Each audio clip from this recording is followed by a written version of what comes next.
జనవరి 19వ తేదీ శుక్రవారం మధ్యాహ్నం 2:30 గంటలకు ఆ తెలుగు విరాట్ అంతిమ యాత్ర ప్రారంభమైంది. పూలతో అలంకరించిన వాహనంపై ఉంచిన నందమూరి భౌతిక కాయం అంతిమ యాత్రలో పాల్గొనడానికి గుమికూడిన ప్రజావళిని కదిలించి వేసింది. ఏ వ్యక్తి దర్శనంతో సమస్తం చైతన్య పూరితం అవుతుందో, ఏ వ్యక్తి నిదర్శనంగా తరతరాల తెలుగు జాతి స్ఫూర్తిమంతం అవుతుందో ఆ మహాశక్తి నిశ్చేతనంగా నిర్వికారంగా తరలిపోతుంటే ఓ ఆవేదన సముద్రం ఆ తేజో విరాజితునికి అంతిమ వీడ్కోలునివ్వడానికై వెంట కదిలింది. కదిలించి ఒక జాతి పెను నిద్దర నొదిలించిన ఎన్టీఆర్ ఇక లేరన్న వాస్తవం ఎవ్వరికీ జీర్ణం కాలేదు. కొంతకాలం వరకు అయ్యే అవకాశం లేదు. మృత్యువు చివరి వేటులోని బాధ తీవ్రతకి ఎదురు పలికే కడపటి ప్రాణ చలనంలా కంపించింది ప్రతి ఒక్కరి పెదవి. భీషణ తేజస్సుతో అన్ని భౌతిక వాసనల్ని మండించే నిర్మలమైన జీవజ్వాలలా ప్రకాశించింది ఆ అవతార పురుషుని పార్థివ శరీరం. ఆయన నామస్మరణంతో ప్రాణ చలనంతో పులకించిపోయిన ప్రకృతి ఇంకా ఏదో చిరు ఆశతో చిగురిస్తూనే ఉంది. సడిలేని అతని అడుగుల్ని వినలేదా నువ్వు? వస్తున్నాడు, నిరంతరం వస్తూనే ఉన్నాడు. ప్రతి క్షణం, ప్రతి యుగం, ప్రతి పగలు, ప్రతి రాత్రి అతను వస్తున్నాడు, నిరంతరం వస్తూనే ఉన్నాడంటూ ఆ యుగ పురుషుని కోసం పరితపించిపోయింది. అంతిమ యాత్ర సాగిన దారుల్లో బారులు తీరిన జన సందోహం ఆ మృత వీరుని భౌతిక కాయంపై పూలవర్షం కురిపించింది. ఓ పక్క తమ జన్మాలు ధన్యమయ్యాయని వికసిస్తూ, మరో పక్క ఆ పుష్పాలు విలాపాగ్నుల్లో దహించుకుపోయాయి. ఎవరి గుండెల ఉయ్యాలల్లో ఊగిసలాడిన శిశువులో తారకరాముని అంతిమ యాత్రలో పూలై రాలడానికి గాలిలో తేలియాడుతున్నాయి. ఏ తల్లి కోసం ఎన్టీఆర్ తన జీవితాన్ని పణంగా పెట్టారో, ఏ తల్లి కోసం ఆజన్మాంతం అహరహము పరితపించిపోయారో ఆ తెలుగు తల్లి విగ్రహం ముందు నుంచి అంతిమ యాత్ర సాగుతున్నప్పుడు ఆ కల్పవల్లి కన్నీరు మున్నీరైంది. ఒక కంట కృష్ణ, రెండో కంట గోదావరులు ప్రవహిస్తుంటే ఆ తల్లిని ఓదార్చేవారు లేరు.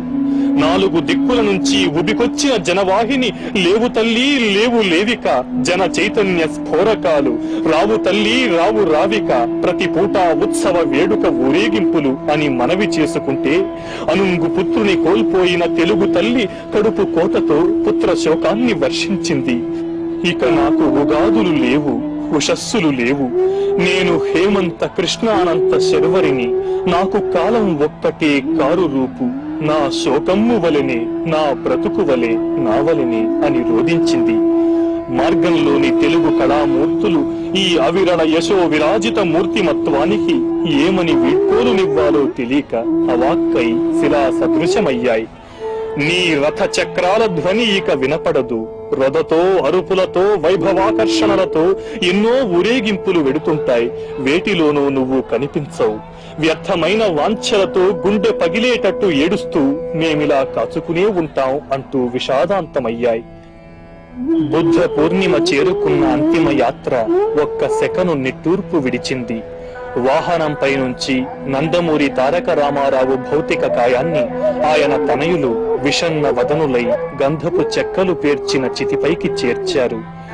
దిగాలుగా ఇదంతా గమనిస్తున్న దివిజనులు హఠాత్తుగా నోరు విప్పి, నువ్వింత తొందరగా వస్తావని మేం ఊహించలేదు, అయినా నీకు ఘన స్వాగత సత్కారాల ఏర్పాట్లు వేగిరం చేస్తున్నాం, నీ సరిజోడు మా సూర్యుడు నిన్ను తోడ్కొని వస్తాడు అని నివాళులర్పించారు.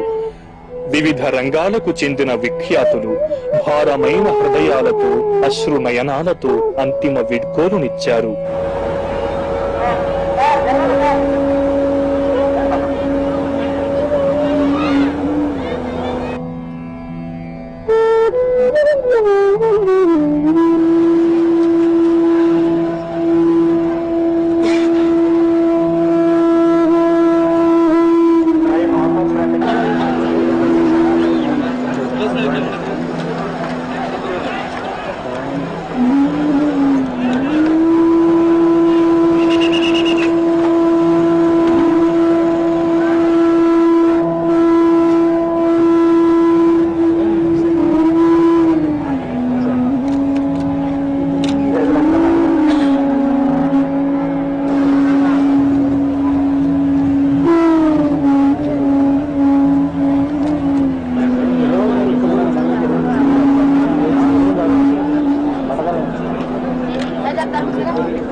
ప్రభుత్వ లాంఛనాలతో వేద ఘోషణ నేపథ్యంలో ఎన్టీఆర్ అంత్యక్రియలు ప్రారంభమయ్యాయి.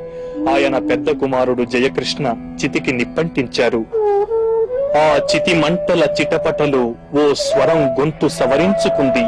మరో ప్రపంచోత్సవానికి నాకు ఆహ్వానం వచ్చింది. నా బ్రతుకు సఫలమైంది. నా కళ్ళు చూశాయి, నా చెవులు విన్నాయి అన్న గేయం వినిపించింది. కాని జన సమూహం ఆశాశ్వాసలని విశ్వసించింది. తప్పదు, తెల్లవారుతుంది. స్వర్ణధారలతో ఆకాశాన్ని చీల్చుకుని నీ కంఠం వర్షిస్తుంది అని నినదించింది. భువిపై దేదీప్యమానంగా విరాజిల్లిన ధ్రువ తార నింగి కెగసింది. తారాపథమంతా దివ్య తేజస్సుతో విరాజిల్లింది. దివిపై తనకు ధీటుగా ప్రకాశించడానికి బయల్దేరిన క్రాంతి కేతనం ధాటికి బెంబేలెత్తిపోయిన సూర్యుడు ఉక్రోషంతో ఎర్రబారిన ముఖంతో పడమటి కనుమల చాటుకు జారుకున్నాడు. ఒక జాతి జీవన గమనాన్ని సూచించి శాసించి ఊగించిన తెలుగు రేడు, తెలుగు వాడి జీవనాడిని నరం నరం ప్రజ్వలింపచేసిన నందమూరి తారక రామారావు ఘన కీర్తి అజరామరం. ఆ చంద్ర తారార్కం చరిత్రాత్మకం, ధరిత్రాత్మకం.